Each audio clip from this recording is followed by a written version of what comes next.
ditembak mati aja udah. Kita cari Hitler baru, dimusnahkan. Hitler barunya kan sekarang lagi ada pekerjaan. Oh. Kalau sekarang UI gimana? Nah, odong-odong lah. Mana ada jadi dokter 1,5 tahun. Itu bau amis, jelas, sudah jelas ijazahnya bau amis. Bisa melakukan tindak kekerasan. Ya. Sama aja cari duit di bawah.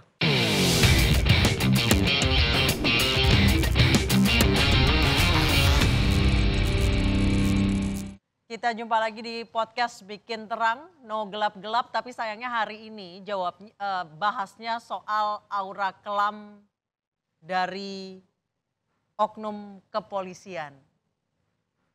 Sebulan ini bukannya selama bulan Ramadan, bukannya one day one ayat, tapi one day one menghela napas. Saya Anissa Dasuki. Saya Gaib Maroto Sigit. Saya Pung Purwanto.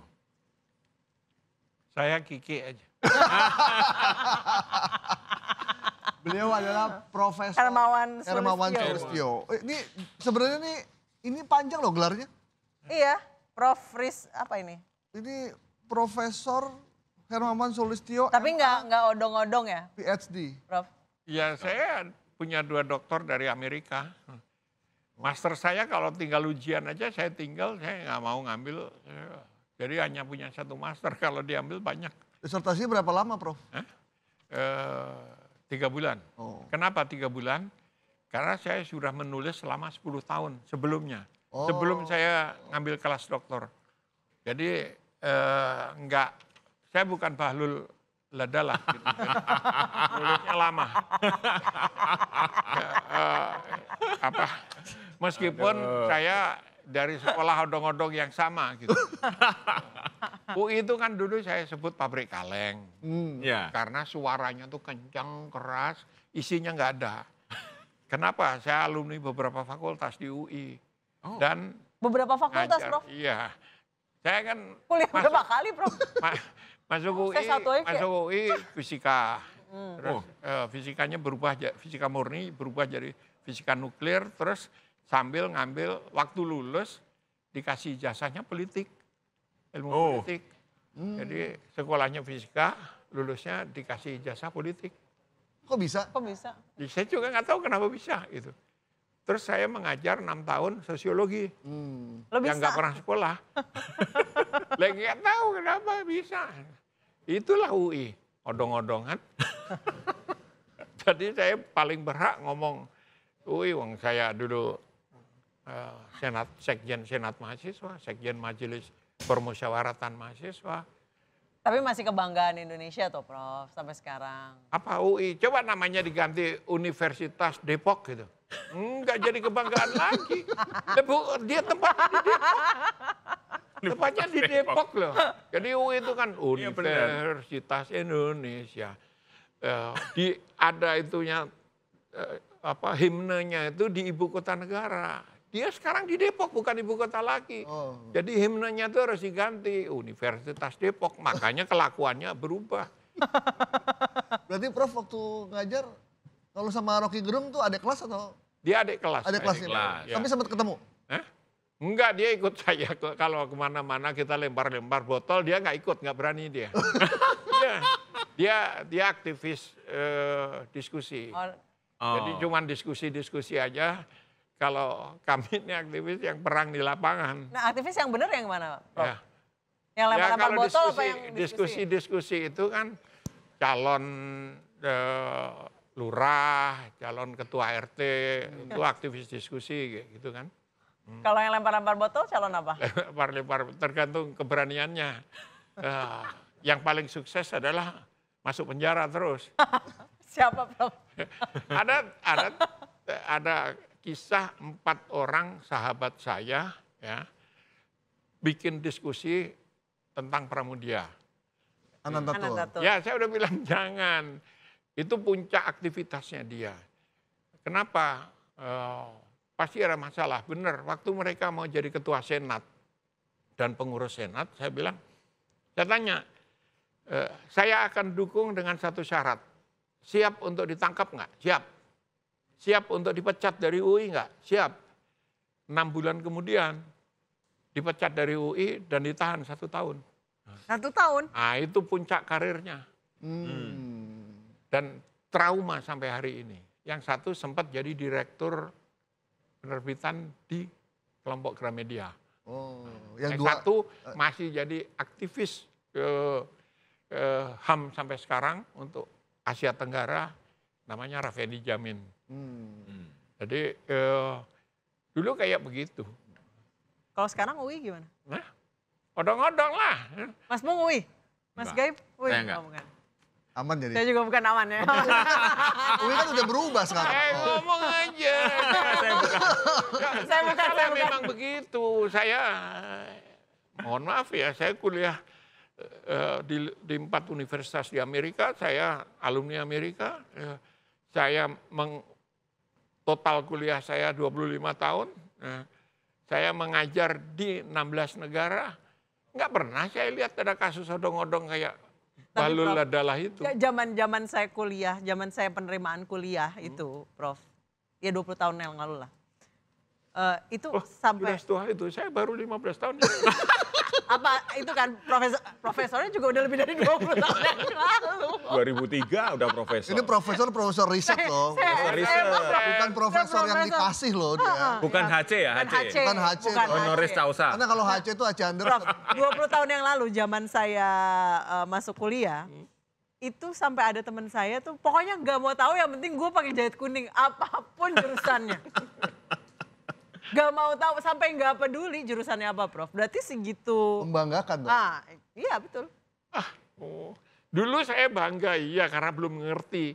Ketika sudah mengerti, saya nggak bangga lagi. Mana ada jadi dokter 1,5 tahun. Terus saya bandingkan ya, kalau proses dokter itu ada yang by coursework, melalui kuliah, dan by research. By research itu sangat limited. Di Amerika 1-2 universitas saja. Harus by coursework. Nah kalau by research itu banyak di Australia. Itu pun tidak mudah. By research itu proposal, ujian, sampai dia boleh nulis itu tahapnya sangat sulit dan lama. Saya by coursework. By coursework itu 60 SKS ya, 60 hours beyond masters.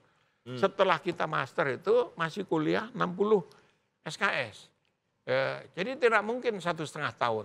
Setelah itu masih ada ujian kelaikan, begitu masuk setiap 6 bulan itu 1 tahun ujian lagi kelaikan.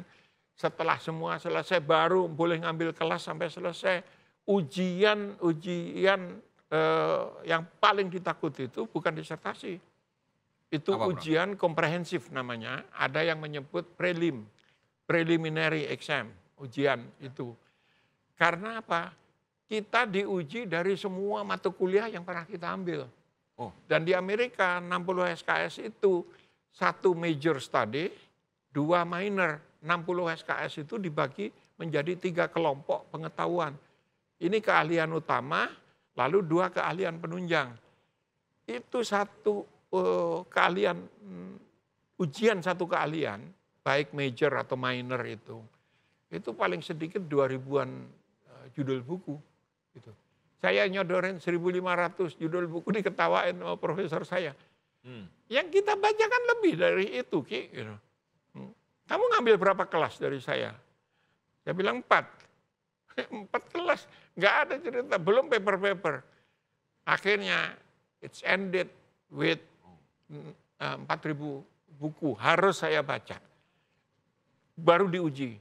Nah, tidak semudah itu ya, bukan kaleng-kaleng berarti. Bukan kaleng-kaleng. Iya, makanya bukan disertasi rasa skripsi ya. Nah, disertasi rasa skripsi itu pernah ada kasus. Jadi presiden hukum sebetulnya. S3 di UGM, ternyata disertasinya mengambil skripsi S1 dari UNER. Mahasiswa UNER. Nah, lulus cum laude di UGM. kami semua waktu itu masih di LIPI ya, ada kami di LIPI, karena yang skripsinya diplagiat itu di LIPI, anak buah saya. Dia bawa bukti-buktinya, kita pelajari, kita kirim surat resmi ke UGM. Di sidang dipecat, dikeluarkan, dicabut gelarnya. Nah ini UI yang bawa nama negara yang Tidak berani ya? Bukan nggak berani, mungkin nggak ngerti ya. Jadi profesornya dari Pasar Senen, gitu kan. Kami semua marah, semua orang UI marah. Iya, kabarnya begitu, marah semua sekarang ya. Iya, dan saya akan dengan teman-teman sedang menyiapkan tuntutan hukum. Wah, PT UN gitu. serius berarti ini? Iya serius. Serius. Supaya gelarnya dicabut dan dia di blacklist, tidak boleh sekolah lagi. Gitu. Untuk Iya. mengembalikan nama baik UI ya? Iya, nah kita akan lakukan itu. Perkara menang atau kalah itu perkara lain. Kalau saya yang penting heboh aja. Nggak peduli ya, Bro? Iya, menteri cuman pengen disebut pinter aja, beli. Itu bau amis, sudah jelas ijazahnya bau amis kok. Nah. Oke, kita balik ke topik nih. Hari ini bahas soal catatan kelam oknum kepolisian yang baru nih Prof. Iya. Ada 3 polisi headshot nih. Lagi grebek judi sabung ayam. Ya. Kita berbelasungkawa. Kita berbelasungkawa untuk pasti kita berbelasungkawa untuk ketiga polisi yang gugur ketika sedang bertugas. Tapi ada sesuatu di balik itu kah? Gini, kalau ada sesuatu itu kategorinya triggering factor. Faktor yang men-trigger, memicu sesuatu gitu ya. Nah, pengalaman saya nangani kasus-kasus seperti itu, ada yang didesain, by design, ya. Ada yang insidental aja, lalu ditumpangi oleh isu atau oleh kepentingan yang lain, atau ada yang ketiga ya accidental, betul-betul accident gitu. Nah, meskipun accident itu tidak pernah tunggal sifatnya, pasti ada alasan-alasan. Jadi kalau Profesor Kiki yang sudah ini lihat CV-nya kan tim pencari fakta di semua kasus-kasus besar. Ya. Secara ini melihat kejadian di Lampung itu seperti apa, Pak? Ini itu fenomena yang merata ya. Sekarang di polisi, di tentara, di semua institusi yang membawa kewenangan negara untuk bisa melakukan tindak kekerasan, sama aja cari duit di bawah. Gitu. Karena bangsa ini udah rusak dalam hal itu. Gitu.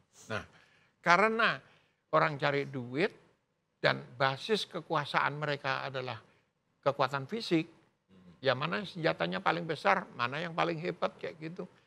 Dan ini karakter nasional bangsa, sehingga dari zaman kuda gigit besi dulu aja udah ada istilah amok, mengamuk, karena orang Eropa datang ke sini, dia lihat orang bunuh orang seenaknya kayak gitu, lalu dia tanya sama orang Melayu, orang Indonesia, itu apa alasannya? Ngamuk gitu. Orang Eropa itu mendengar amok. Masuklah ke dalam kosakata bahasa Inggris sampai hari ini ada kata amok. Itu dari itu kita. Berasal dari bahasa Jawa berarti? Iya, amok. Bahasa Melayu juga amok. Melayu, Nah akhirnya itu pertama karakter ya, memang ya, sejarah gitu. Yang kedua, untuk menjelaskan fenomena politik sejak Indonesia merdeka, itu ada satu teori yang berkembang tentang Jenggoisme. Dulu tahun 70-an itu ada film Cowboy, judulnya Django. Jagoannya tuh namanya Django. Oh, di remake lagi tahun 2000 berapa belas tuh? 2013 ya? Ada lagi. 2013. Jadi jagoanisme. Kalau di Indonesia kan sebetulnya jagoanisme. ini yang terjadi dengan fenomena preman-preman sekarang. Oh, saya lebih jago dari kamu. Emang lu siapa lu? Getok kepalanya. Kayak gitu. Nah, termasuk aparat gitu. Nah, jenggoisme ini mewarnai hubungan-hubungan interaksi antar anggota di sampai level yang paling bawah. Kalau level yang paling atas, ya jenggoisme berkaitan dengan sumber daya ekonomi kan. Gitu. Ya. Rebutan kapling, rebutan tambang, rebutan macam-macam gitu. Tapi kalau di bawah, ya rebutan cash. Istilah wani piro itu kan sebetulnya sama aja di tataran jenggoisme itu. Nah, jadi kasus Lampung itu adalah ada orang seneng adu ayam, gitu kan? Itu merata. Kalau di mana-mana merata. Hobi yang jadi duit. Yang bisa jadi duit. Bahkan kalau di Bali itu udah dianggap kebudayaan. Ya. Sampai sekarang diberantas susah sekali tapi masih ada. Ya. Bedanya kalau di Bali tajiknya itu panjang, jadi pertarungan tuh nggak pernah lama. Gini. Langsung mati. Ya. Potong. Nah, kalau di Jawa dan di semua daerah yang lain, itu nggak pakai taji. Jadi pertarungannya tuh sampai bonyok-bonyok lama gitu. Dan belum tentu mati. Orang yang suka sadis seneng lihatnya. Seneng yang lama-lama gitu. Yang lama-lama gitu, digebuki lama gitu. Nah, saya nggak tahu tipe yang mana yang di Lampung ini, tapi itu kalau lihat nama daerahnya itu saya duga dan data demografinya memang itu orang-orang dari Bali, negara batin. Ada kultur Bali. Ya, ada kultur seperti itu. Ya. Nah, karena ada kultur seperti itu, terus ada uang, ada duit. Nah, itu jadi sumber duit. Sebetulnya banyak juga, bukan hanya tentara, tapi karena tentara yang paling menangan di bawah, ya dia. Ya itu. Jadi polisi datang untuk menggerebek kan? Iya, kenapa datang untuk menggerebek itu? Karena polisinya nggak sendirian, banyak. Kalau dia datang untuk malakin, dia biasanya sendirian. Gitu. Terus yang kedua, kan ada video yang sekarang katanya sudah jadi tersangka itu. Dia bilang datang aja nanti di videoin gitu. Dia ngomong terang-terangan di depan video. Artinya apa? Itu operasi terbuka. Kalau operasi terbuka, ya banyak orang. Kan ada 17 polisi yang gerebek gitu. Nah, saya tidak tahu apakah polisinya itu ada informasi intelijen bahwa itu punya saudara tua. Saudara tua. Iya, saudara tua karena sekarang udah pisah kan. Udah pisah atau ya digerebek biasa aja kayak gitu. Prof, katanya udah jadi rahasia umum. Biasanya tempat-tempat kayak gitu, itu yang punya ya APH gitu. APH? Aparat penegak hukum. Aparat penegak hukum. Kalau itu gosipnya, biar halus Prof. Kalau itu berarti tentara nggak termasuk. Karena kenapa pendekatan saya tadi jenggoisme? Karena pokoknya mereka yang pegang senjata deh Pak. Ya, karena senjata itu salah satu sumber kekuasaan. Gitu. Oke. Nah, itu backing biasanya. Backing. Di Jakarta aja banyak. Oh iya. Iya, di diskotik ada backing. Saya nggak mau nyebut. Di mana tuh di Jakarta? Di mana Prof? Di Jakarta, Prof? Nanti saya tunjukin, kita keluar. Kenapa? Inisial aja. Kalau saya ngomong di sini, yang ditembak cuman saya. Kalau ditembak 3 kan bisa meleset. Kalau 1 orang kan jebol nanti. Saya ajak tempat-tempatnya saya tahu. Jadi backing aja ya? Iya. Oh, jadi menurut Prof Kiki bukan punya nih, tapi backing. Bisa punya, bisa backing, bisa dua-duanya. Yang di Lampung itu punya apa backing kira-kira? Ya, kalau lihat dari pengakuan saksi-saksi ya punya. Yang punya itu artinya ngelola kayak gitu. Di sini saya nggak mau ngasih tahu, nanti kalau saya kasih tahu saya nggak dapat setoran lagi. Gitu. Maksudnya apa nih Prof? Ya. Maksudnya apa? Jadi ada selalu gitu. Jadi yang backing siapa, yang dikasih setoran siapa itu selalu ada. Prof, bukannya ada aturan kalau udah di backing nggak boleh digerebek? Nah. Ya. Apa? Saya laporin itu. Ya. Apa mungkin orang baru jadi nggak tahu Mas Gaib? Iya mungkin. Ya nggak? Kan Kapolresnya ikut kan? Kapolres. Orang baru jadi nggak tahu, bisa gitu nggak? Enggak, Kapolsek. Ya Kapolseknya ikut. Kapolsek. Ya, Kapolseknya. Dan menjadi salah satu korban. Jadi Salah satu korban yang gugur. Tapi yang gerbek tuh banyak orang, jadi nggak ini. Jadi operasi resmi ya sebenarnya. Itu operasi resmi berarti. Berarti operasi resmi. Penggerbekan resmi kan? Iya. Karena dan itu ngebuktiinnya nanti post factumnya. Post factum itu artinya kalau kita bicara nanti akan ada penggerbekan, akan ada situasi chaos, akan ada yang mati. Itu ante factum sebelum kejadiannya. Tapi kalau sudah kejadian, kita analisis, kita jelaskan secara kronologis, itu namanya post factum. Nah, kerusuhan itu kompleks sekali aspeknya. Nah, sangat kompleks. Sehingga kalau kita bicara post factum, maka bisa jadi semua itu dugaan-dugaan publik itu ada semua atau salah semua, bisa jadi. bisa jadi Nah, benar. dan itu satu-satunya cara karena saya scholar, ya, satu-satunya cara based on forensic. Artinya apa? Penjelasannya itu evidence based. Evidence based itu berlaku untuk semuanya. Bahkan dunia kedokteran pun mengenal evidence based. Jadi ada 1.000 orang mengaku dia sembuh, itu bukan berarti obatnya hebat, pengobatannya hebat. Enggak. Harus ada Pembuktian. evidence-nya, ada bukti-buktinya. Kalau yang dalam kedokteran dipresentasikan dalam bentuk tulisan-tulisan jurnal segala macam gitu. Nah, kalau pada kasus seperti ini evidence based itu ya nanti kan ada uji forensik. Uji forensik itu ya senjatanya apa yang dipakai, ini yang dipakai. Nah, Artinya nanti dugaan publik itu bisa jadi salah, bisa jadi benar juga. Iya. Tergantung dari evidence base tadi. Iya. Tapi kalau misalnya nih yang Prof Kiki tahu nih ya. Biasanya gitu nggak sih Prof? Jadi misalnya tempat hiburan malam yang Spanyol nih, separuh nyolong, separuh ilegal lah. Iya.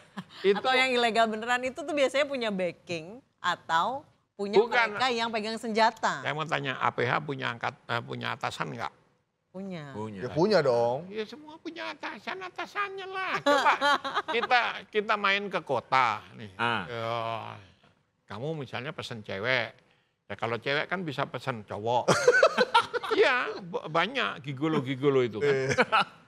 Nggak akan berhenti di situ. Itu ke atas juga sampai ke atas. Sampai ke atas tuh sampai ke Saya bisa nyebutin nama semua jenderal yang main gituan. Sebut. Minta ditutup ya. Prof, kan udah pengalaman jadi anggota tim mencari fakta. Saya selalu ketuanya. Selalu jadi ketua ya. Kalau kasus Lampung ini sebenarnya mudah apa enggak untuk mencari fakta yang sebenarnya? Mudah. Kenapa? Kan sudah dideklar dari awal. Terlepas ada undang-undang TNI yang baru atau tidak, itu normanya adalah joint operations, joint investigations. Jadi dilakukan bersama. Mulai dari pengumpulan data lapangan, karena polisi masuk duluan. Begitu kejadian karena ini menyangkut polisi. Dalam hitungan menit, detik mereka udah ada di lokasi. Gitu. Nah, lalu penyelidikannya, kalau penyidikan itu udah masuk ke proses pro justisia namanya. Nah, itu dikumpulkan, dikerjakan bareng. yang harus dilakukan adalah pertanggungjawaban publik. Jadi disampaikan ke media secara bersama-sama. Nggak boleh salah satu nanti jenggonya yang mana. Kan? Jadi harus bersama-sama disampaikan, setelah itu dibedah, ini loh faktanya. Nah, kalau ini faktanya, maka mudah. Apa? Tiga-tiganya itu proyektilnya masih ada di kepala, di tubuhnya itu. Ya. Kalau hanya pistol tentara, dia kaliber 45 pasti. Apalagi kopral yang nembak. Kalau kopral, dia pasti bawa FN 45. Senjata genggam laras pendek yang lebih canggih seperti Glock, terutama Glock, Sixfire, itu kalibernya sama tapi hanya dipegang oleh perwira, itu pun perwira yang Jadi kalau senjatanya lebih tinggi, kemungkinan yang 3 ini pion doang. Yang pelaku ini pion doang. Pion? Iya. Ya, kamu yang bilang itu, saya ini konfirmasi nih ke Prof. Nah, konfirmasi nih. Misalnya ternyata senjatanya lebih canggih. Iya bisa jadi. Berarti tapi yang sekarang lagi diperiksa ini pion doang. Bisa jadi karena apa? Kalau dia udah sampai tahap diperiksa, apalagi dinyatakan tersangka, ya pasti bukan pion lah. Gitu. Bukan pion itu artinya ya memang dia yang melakukan nembak gitu kan. Atau proyektilnya ditemukan itu laras panjang. Karena ada saksi yang menyebut mereka bawa SS1 laras panjang. Kalau laras panjang, apalagi jelas-jelas SS1, itu 556 kalibernya. Itu biasanya siapa yang pegang, Prof? Itu organik TNI. Polisi juga punya, meskipun lebih terbatas ya, Brimob terutama Brimob ya. Itu kaliber 556. Jadi mari kita bicara data forensiknya dulu gitu. Nah, itu dilakukan bersamaan dan harus cepat supaya publik nggak makin bergosip, makin malah, makin ribut, makin liar isunya. Iya. Prof, kalau misalkan ada polisi ingin menggerbek satu tempat, ya. Polisi itu tahu nggak sih sebenarnya yang digerbek itu siapa? Siapa yang terlibat bisa saat bermain? Bisa tidak.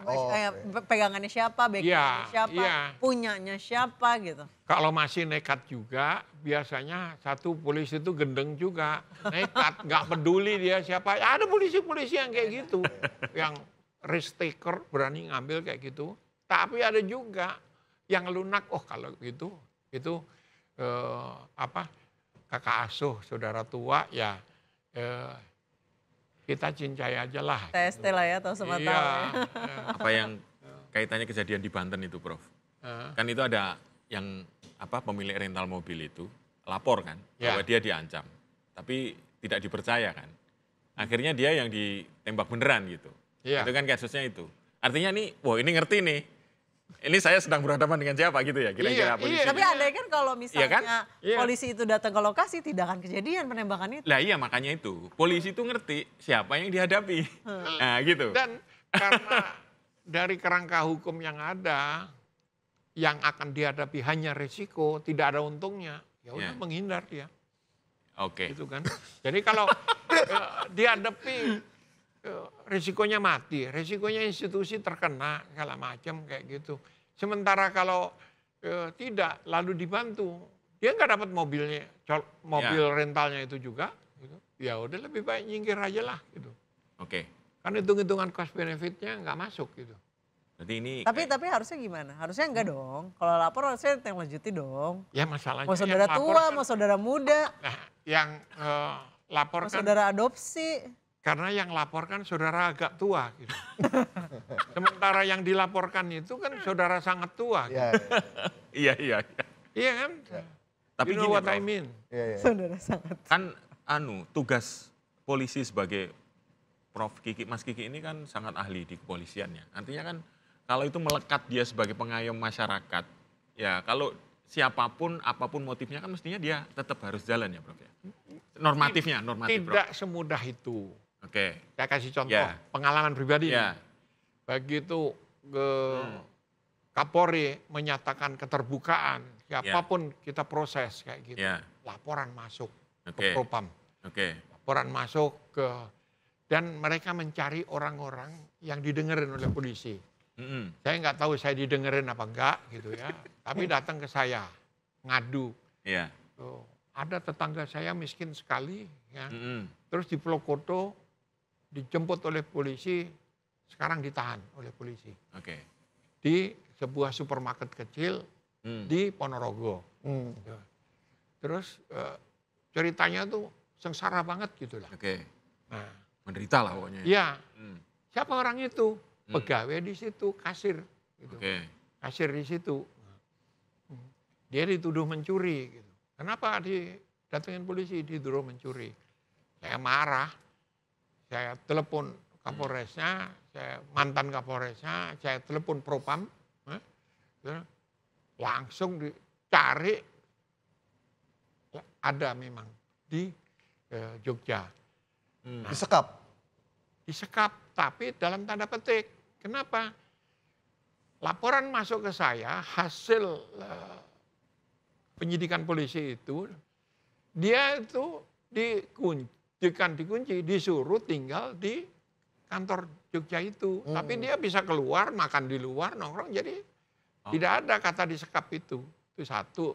Terus yang kedua, dia memang nyuri, maling 40 juta. 40 juta. Terus dia bilang, salah kalau polisinya meras. Kami diperas. Kenapa? Dia pakai lawyer dari Jakarta.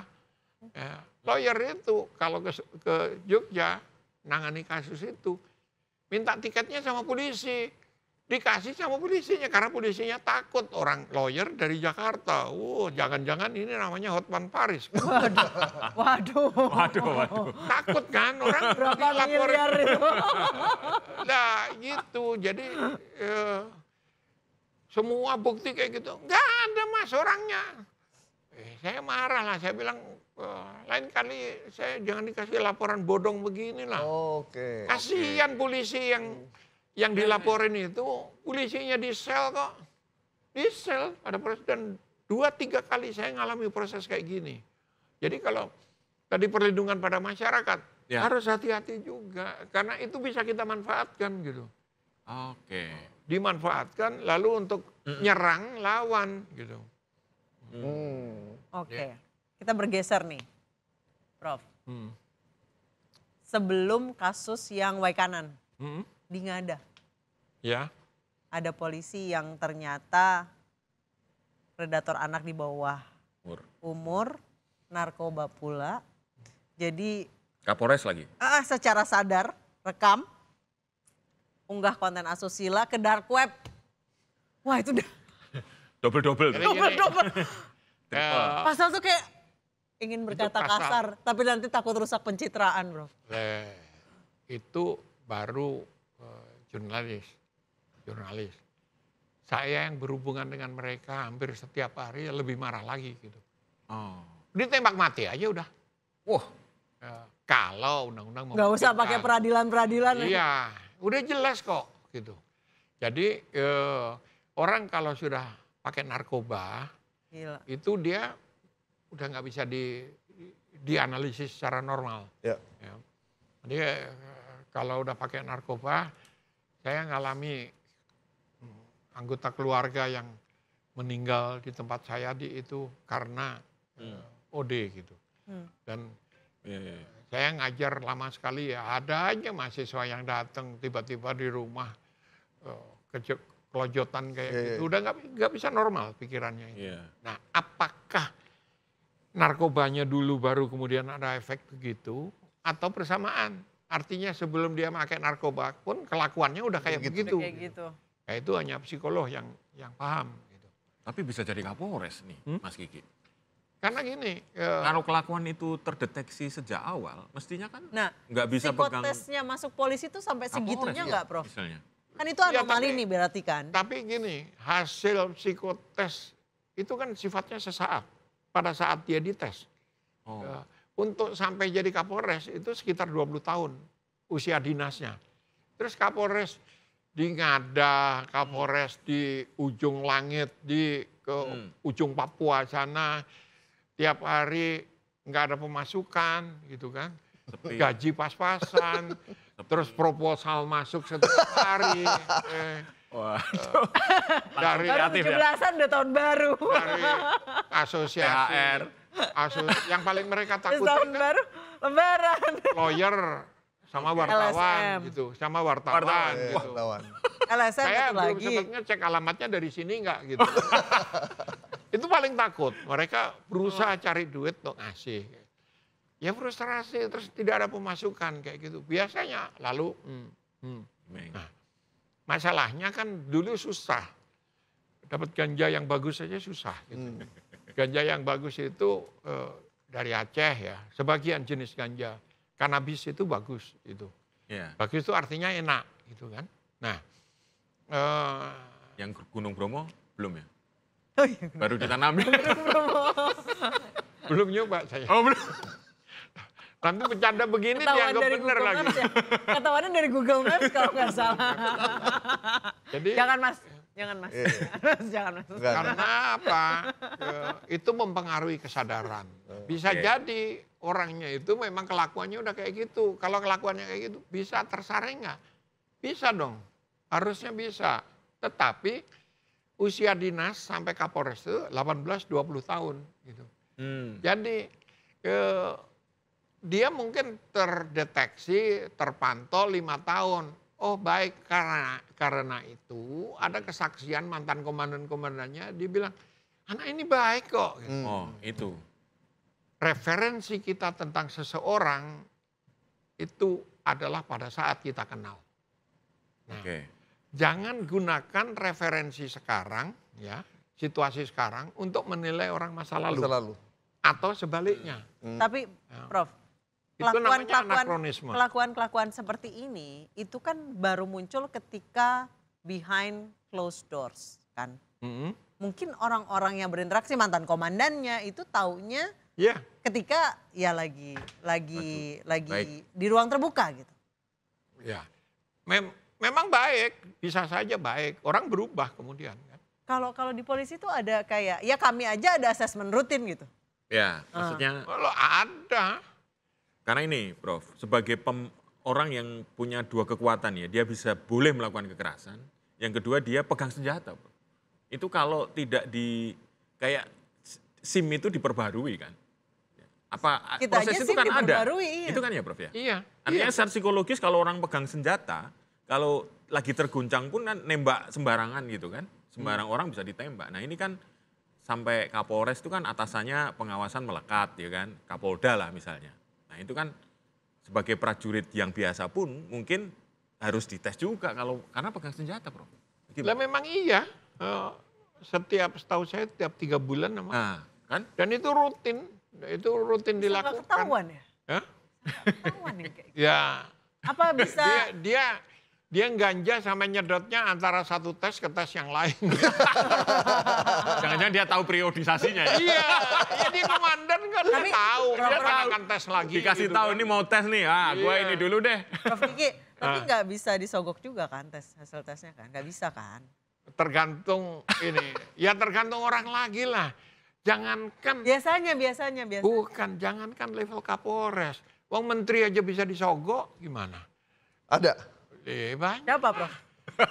Saya yang malah mau nanya karena tempat-tempat begini kan lebih tahu. Ya.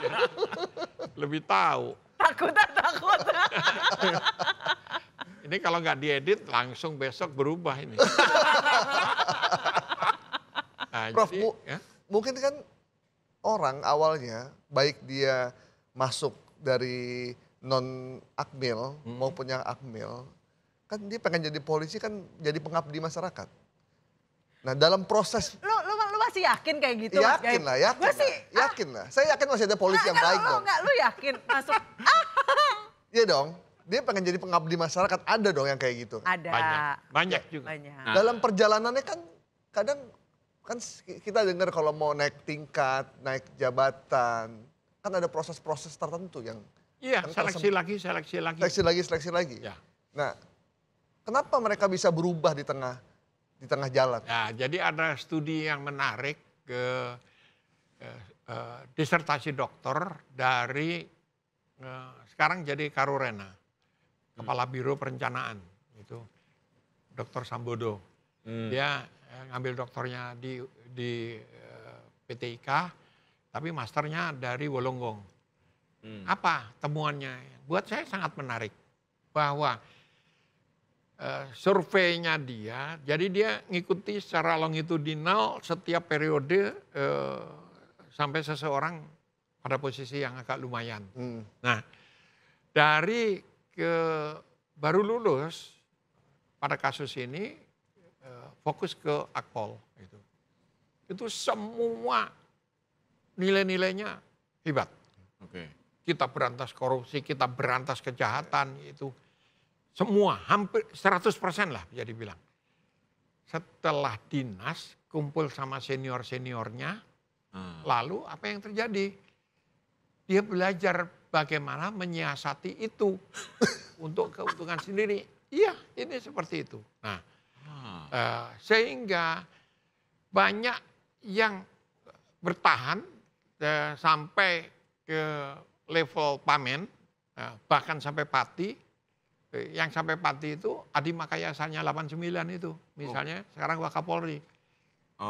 Coba aja datang bawa satu truk yang triliun-triliun itu, kita ambil, kasih, dia nggak akan mau. Agamanya kuat. Jadi masih ada yang memang. Masih ada itu yang di atas. Itu kenapa dia bisa sebegitu kuat imannya? Ya karena ada jalur-jalur, ya mungkin karena secara psikologis, rata-rata yang Adi Makayasa itu jelas gitu sikapnya dalam hal seperti itu. Nah, ada yang paling kecil yang Adi Makayasa juga 2002 yang sekarang sedang mengambil S3 di Cranfield di Inggris, di sana. Itu juga saya pernah makan, dia baru jadi Kapolres di Magelang, saya bawa rombongan diajak makan di pinggir jalan. Terus, tapi ini saya sengaja. Ini true story nih ya? Ini true story. Saya bawa rombongan tim karate anak-anak. Gitu. Sebagai junior yang pernah jadi murid saya, ditraktirlah kita di pinggir jalan. Di alun-alun. Saya udah curiga, kenapa yang dampingi dia kasat lantas. Gitu. Lalu saya interogasi pelan-pelan gitu, ajudannya segala macam. Dia nggak pernah punya duit. Kenapa ke saya berani ngajak makan gitu. Begitu selesai, saya kasih tahu asisten saya, jangan sampai dia bayar, kamu bayari dulu. Jadi akhirnya dia panik kan, dia bingung karena dia nggak pegang uang, bagaimana dia menraktir 30 anak. Gitu. Meskipun di pinggir jalan gitu. Terus saya bilang, udah saya yang bayar, enggak Prof, enggak. Saya bilang, enggak, kamu sok tahu, sok punya duit, enggak punya duit juga kan gitu. Lah, akhirnya sampai hari ini dia masih di Inggris, saya bina terus, Adi Makayasa. Nah, ada cerita yang mirip kayak gitu. Saya pengusaha ya. Saya pernah 4 tahun jadi pengusaha kelapa sawit. CPO di Banyuasin. Gitu. Nah, nangani kebun. Kemudian Kapolresnya ganti. Sowan lah saya. Saya siapkan uang operasional. Karena dari Banyuasin ya dia nggak akan ada uang. Dari mana dia ngasih makan anak buahnya juga nggak cukup gitu. Saya siapin uang. Terus, begitu selesai pamit, saya keluarin amplop, dia keluarin amplop juga. Gitu. Saya bilang, apa ini? Dari anak asuh lah Prof. Gitu. Nggak bisa, kan cerita. Itu kalau saya gurunya polisi. Saya di sini sebagai pengusaha. Jadi saya minta tolong bantuan amankan ini bantuan untuk anak-anak di lapangan. Gitu. Berdebat kami.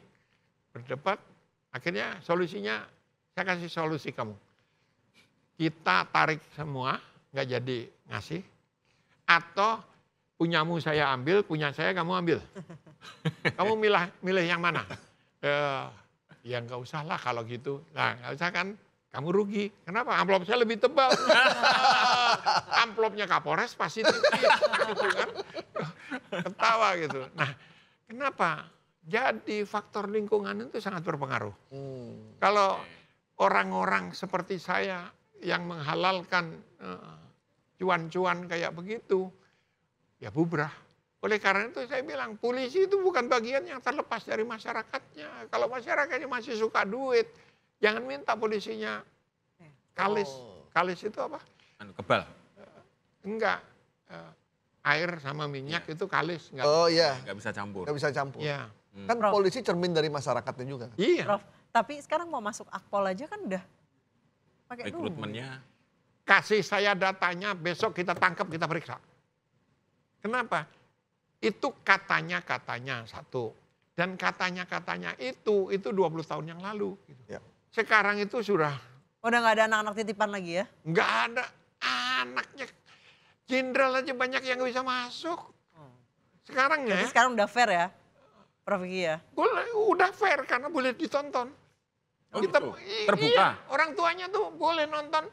Kenapa anak saya jagoan renang kok nilainya rendah gitu. Itu boleh nonton dan boleh protes saat itu juga. Oh, sejak kapan tuh Prof? Ya, sejak zamannya Karobinkarnya kira-kira 10 tahun yang lalu lah. Udah kayak begitu. Kenapa? Menyiasati itu kemudian yang anaknya pejabat-pejabat itu dikursuskan dulu. Latihan. Karena udah punya kisi-kisi ya? Iya. Udah Bocoran. Tapi fisik misalnya saya, tapi udah lama 15 tahun yang lalu juga. Saya 50 tahun yang lalu lah kira-kira. Saya nitip anak driver saya kan. Tiap hari udah ikut saya pengen jadi polisi. Oke, saya kasih. Dia atlet karate. Nah, begitu pengumuman gak lulus. Saya tanya kenapa gak lulus? Prof, pull up dia hanya bisa 1 kali Prof. Minimal 10 kali. Terus ya dia kalian gak bisa. Gak bisa. Kenapa? Kami diawasi oleh Propam. Provos itu ngawasi. Yang kedua ada Police Watch, LSM, ada wartawan, dan ada organ mahasiswa yang diminta jadi saksi. Nggak mungkin gitu.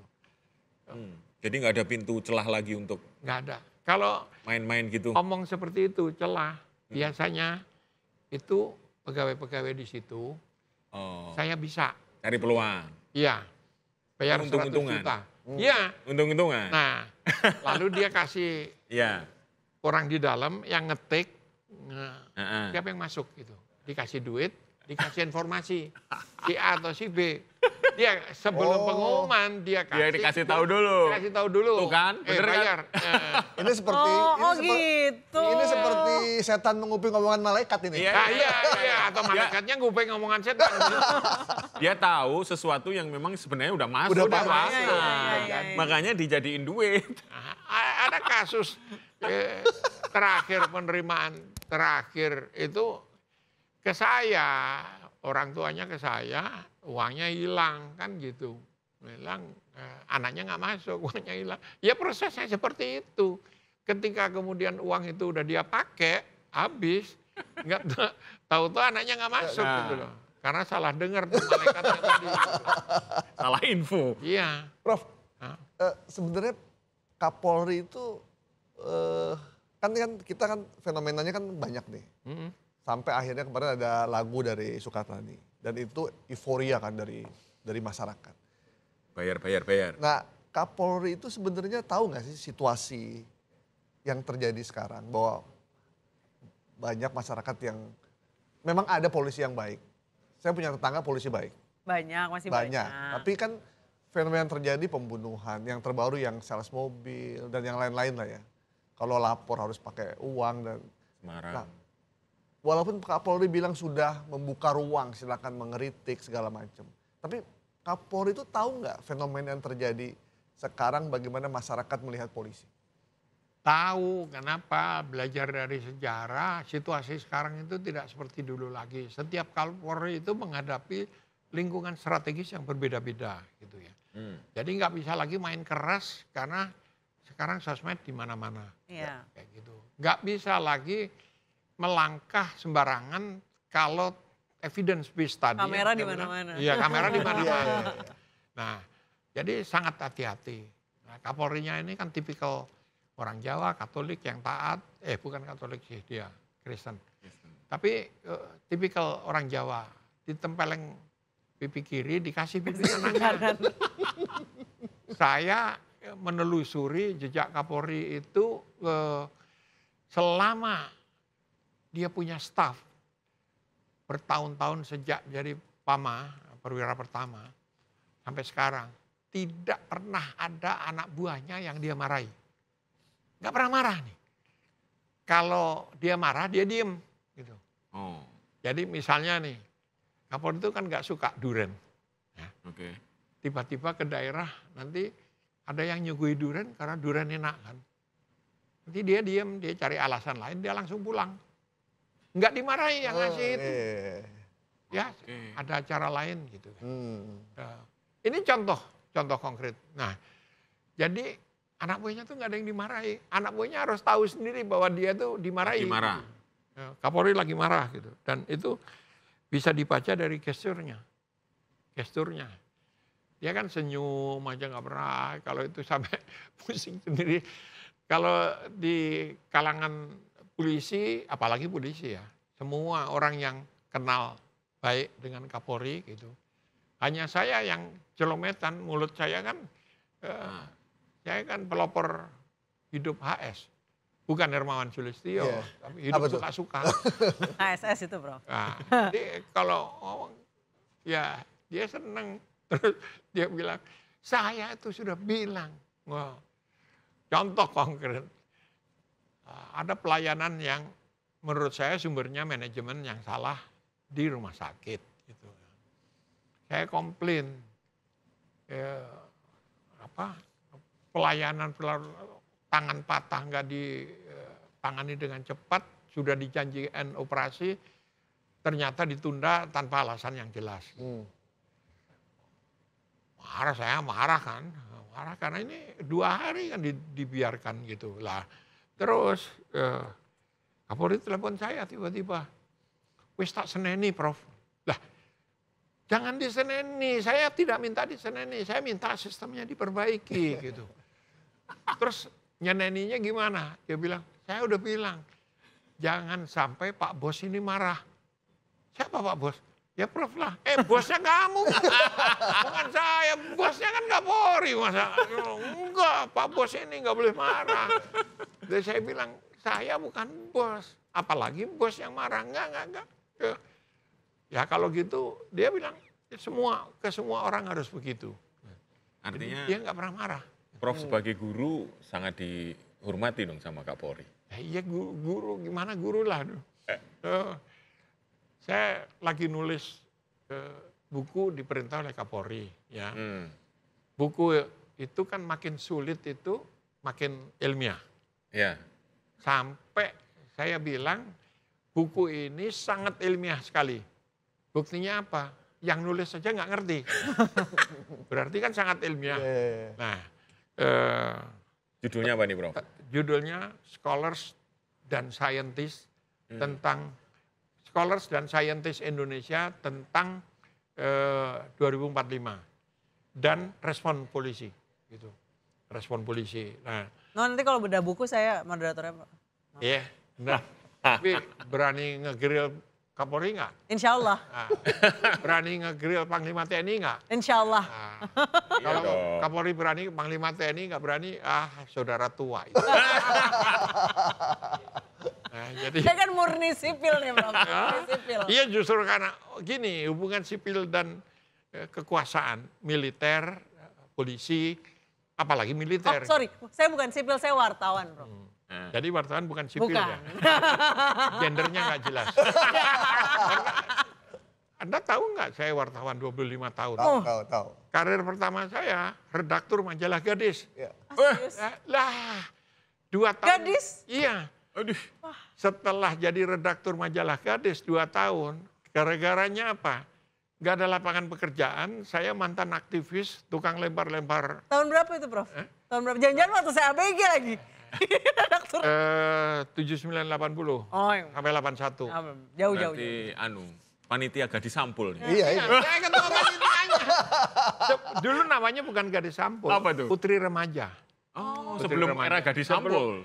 Namanya diganti karena ada sponsor Masuk. Sponsor masuk gitu. Nah, Waduh. saya project officer-nya saya. Tapi itu pertama kali saya tidak pakai nama lengkap Irman Sulistyo karena malu. Hanya karena mau cari duit, cari makan secara terhormat harus bekerja di majalah Gadis. Ini kalau teman-teman Gadis nonton mantan majalah Gadis itu pasti ketawa. Siapa aja Prof yang masih ingat yang dulu jadi cover majalah Gadis? Yang Gadis Sampul, terkenal. Gadis Sampul. Yang ketika itu. Itu si Chandra Wibowo. Oh, Chandra Wibowo, SCTV? Iya, terakhir dia di dirutnya PFN. Oke. PFN. Saya ingat karena 2 hari yang lalu makan buka bersama sama dia gitu. Dan dia selalu bilang adik saya karena matanya belok, mukanya mirip saya katanya gitu. Kamu yang jelek apa saya yang cantik? Satu lagi nih, Prof. Nah, Waktu DWP kemarin. Ada Di? polisi. Jakarta Warehouse Project. Yang meras. Yang event di Kemayoran. Polisi meras WNA yang Orang asing. nonton di sana. saya nggak ngikuti itu. Oh, ada 18 oknum polisi terlibat pemerasan penonton DWP 2024. Nangkep nih kalau menurut teman saya yang nonton di sana, kan banyak yang bawa bendera Malaysia, ya pokoknya negara tetangga lah. Itu begitu abis ngibarin bendera, disikap tuh langsung, suruh tesorin di tempat. Alasannya karena apa? Narkoba, Oh, sampai miliaran loh Ya. di palaknya, diperas. nah, jadi kenapa narkoba itu isi prey ya? Calon korban yang gampang diapain aja. Diperas. Pertama, karena keluarganya biasanya malu. Dan Iya, itu banyak yang anaknya orang-orang kaya. Mereka mau mengeluarkan uang berapapun asal tidak diproses. Iya. anaknya. Yang kedua, jangan masuk media. Gitu. Iya. Jadi malak paling gampang itu memang polisi malak korban narkoba, termasuk yang malak itu wartawannya. Coba aja dari mana? iNews, kalau enggak tidak menayangkan aja udah jadi duit. Gak pernah. Enggak. Bukan, saya hanya memberi contoh yang bisa ditiru dan bisa tidak. Nah, Prof, ada 2 kasus lagi yang sebenarnya hilang karena gegap gempita Pilpres kemarin. Kasus Vina, belum beres loh. Kalau based on forensik, selesai bagi saya. Kenapa? Pelakunya 8 orang. Terduga lah, katakanlah sekarang kayak gitu. Ini tindakan massal. Tidak mungkin bisa disembunyikan. Gitu.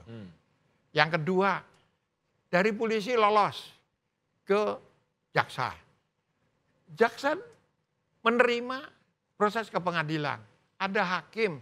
Hakim memutuskan bersalah. Kalau nih ya, my sotoy opinion ya, kalau itu karena esprit de corps, karena ada anaknya polisi yang jadi korban. Katakanlah oke, sampai di polisi. Kan ada jaksa.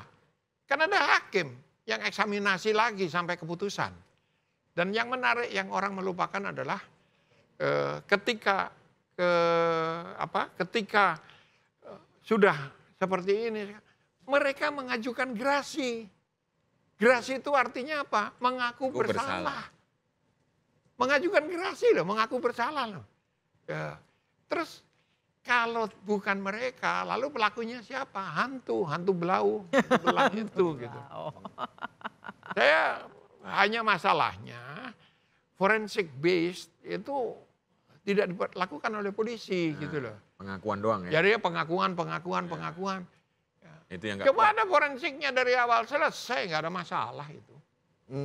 Dan forensic policing itu yang sekarang sedang dikembangkan oleh polisi.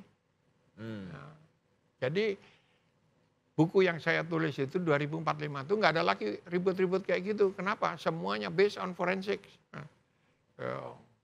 Bukti ilmiah. Oleh karena itu polisi di sekolahin banyak sekarang untuk belajar forensik. Termasuk untuk digital forensik, untuk forensik. Dan itu implikasinya jauh. Kenapa?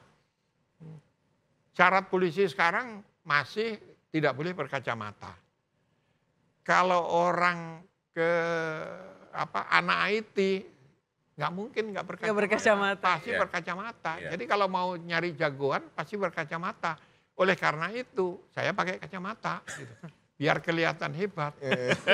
Padahal saya bawa tongkatnya. Kenapa saya bawa tongkat? Saya kena NPH. Oh, NPH. Normal pressure hydrocephalus. Itu cairan otak berlebihan, jadi simpul sarafnya ketekan gitu. Terus di treatment dokter. Habis treatment dokter lupa mengembalikan otak saya. Jadi sekarang nih saya ngomong nggak pakai otak. Belum saya minta dari dokter. Otaknya ketinggalan di mana, Prof? Ya dokter itu saya belum minta. Masih di ember tuh. Iya. Masih dikantongin dokter. Bagi-bagi lah, Prof. Banyak yang nggak punya, Prof. Bagi-bagi. Mending kalau nggak punya, salah taruh, salah mengembalikan. Itu kayak balul itu kan yang dikembalikan ada. Balik lagi. Otaknya itu bukan hanya otaknya monyet, itu otaknya kodok karena kurang gitu. Dalam. Jangan diedit, ya. Dalam ini. Udah. Suruh nuntut saya kalau saya ngomong salah. Saya mau buktikan otaknya itu isinya otak kodok. Udah mau buka. Ya. Udah mau Prof, buka. satu lagi nih. Ya. Bagaimana publik kembali percaya sama polisi? Gampang kalau bagi saya. Kan memang butuh waktu. Yang dilakukan Kapolri sekarang itu sudah benar on the track apa. Di staf Kapolri dulu, orang-orang terdekatnya, itu tidak ada alumni PTIK. Semua alumni luar negeri. Oh iya? Mengapa? Karena mereka kalau lulus Akpol langsung disekolahkan ke luar negeri, jadi tidak terkontaminasi. Senior-senior. Iya. Oh oke. Tadi saya pengen nyambungin. Jadi mereka itu yang tadinya masuk karena memang mengabdikan diri untuk negara, terkontaminasi karena lingkungan yang toksik itu ya? Iya, yang toksik itu. Lingkungan Nah, toksik. ngilangin yang toksiknya ini masa mesti diberangus satu generasi kan? Dimusnahkan aja seluruh orang Indonesia yang satu generasi gitu. Kayak yang tadi nggak ada udah tembak Ya mati nunggu aja. saya mati dulu ya. Jadi generasi kalian lah dihapus gitu. Kita cari Hitler baru, dimusnahkan. Hitler barunya kan sekarang lagi ada pekerjaan. Gitu kan. Atau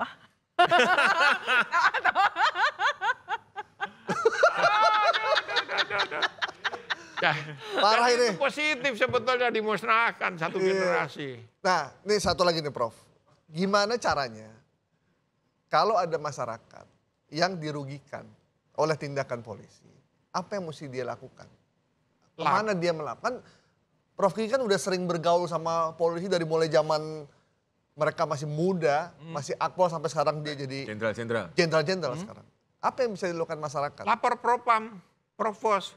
Kalau propamnya nggak bereaksi, lapor ke media. Prof, besti-bestinya Prof Kiki, yang Prof Kiki tahu dari zaman pendidikan sampai sekarang udah jenderal, yang berubah tadinya mengabdi untuk negara sekarang jadi melenceng, ada nggak?